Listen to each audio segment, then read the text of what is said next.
In the glittering kingdom of Elgravia, where marble towers shimmered under the moonlight and roses bloomed in the royal gardens year-round, lived Princess Ella.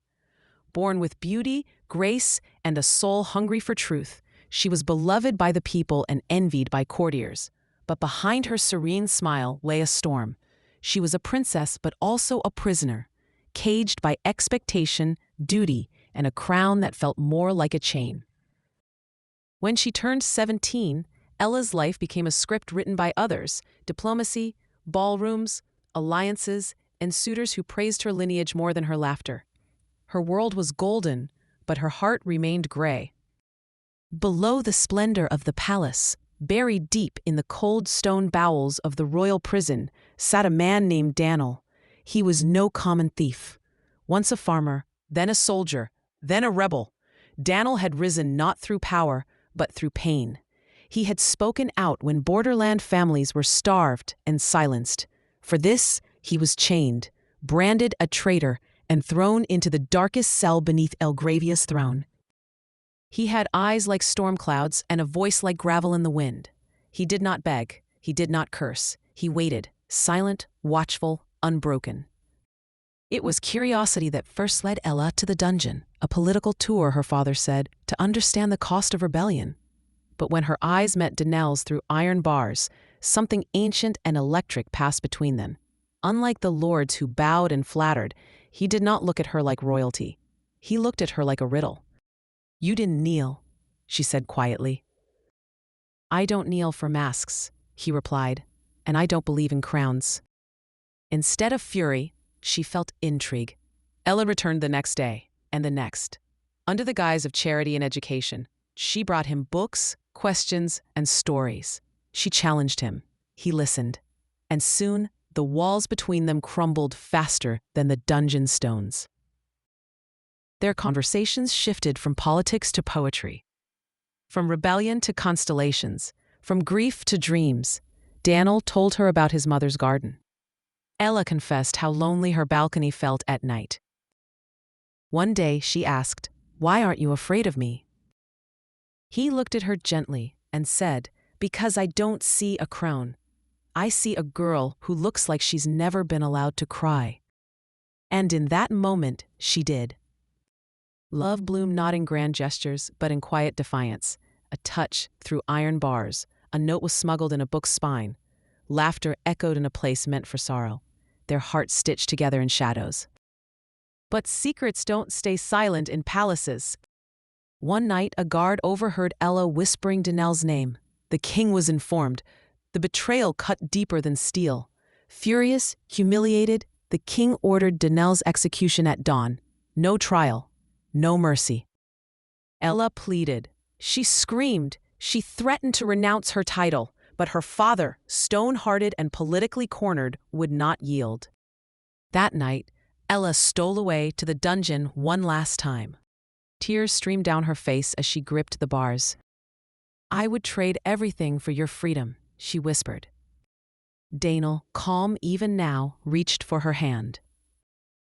"And I would give my life just to see you smile again." Their kiss was not soft. It was desperate, like fire pressed into memory. It tasted of goodbye and eternity.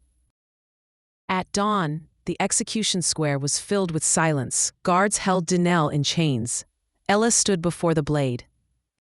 "If he dies," she declared, voice unshaken, "I walk away from this palace, from this family, from all of it." The crowd gasped. And then a murmur, a ripple, a chant. "Let him live!" The people rose. The king, cornered by love and loyalty, relented. Danel would live, but be exiled forever. And Ella, locked in the palace, forbidden to see him again. Years passed. Ella wrote letters to no one. Every day, pages of dreams and pain and stars and roses. She left them in the tower garden tied to ribbons, hoping the wind might carry them far. And then one spring, a letter arrived. No seal, no name, just one line. "The stars remember us, my love. I will return." Far beyond the palace, a rebellion stirred. A masked figure named Aiden rose from the borderlands. He fought not for vengeance, but for justice. His flag bore a sparrow flying free. Ella watched from her tower, heart pounding. Danel, she whispered, she knew. She sent a note through an old, loyal guard. A rose never forgot. When Danel read it, his hands trembled. The war was no longer political, it was personal. On the eve of battle, Ella stood in the palace garden where she had once prayed for freedom. "Come back to me," she whispered to the wind, not in secret, in strength. And he did. Through fog and fire, Danel returned, not as a prisoner, but as a general. Behind him marched farmers, exiles, sons of silence, and daughters of fire. They carried no royal banners, only the sparrow. The king fortified the castle. He stood tall on the balcony, watching the rebellion rise. "They're led by a ghost," his advisor whispered, "and your daughter's memory." Ella had vanished, disguised, sword on her back, a promise in her heart. When the rebels breached the walls, fire lit the skies. Amid smoke and ash, Ella found Danel in the burning garden. "You shouldn't be here," he gasped. "And you shouldn't have left," she replied. Their hands met, bloody, scorched, unshaken. Around them, the world burned, but they were home. The people did not fight for riches. They fought for love, for truth, for a future not written in royal ink. In the throne room, Ella faced her father. "You would give up your crown for him?" he spat. "I gave up my chains for myself," she answered. Steel clashed, words cut deeper, and when silence fell, so did the crown. Elgravia did not fall. It was reborn. Danel and Ella stood side by side on the balcony. No throne, no titles, just the truth. Just hold hands, hold tight. "We didn't win with swords," Ella said softly. "We won by remembering who we are. And the kingdom? Remembered. Some loves don't fade. They rise." Subscribe for more timeless love stories. Tell us your favorite line from Ella and Danel in the comments. Thank you.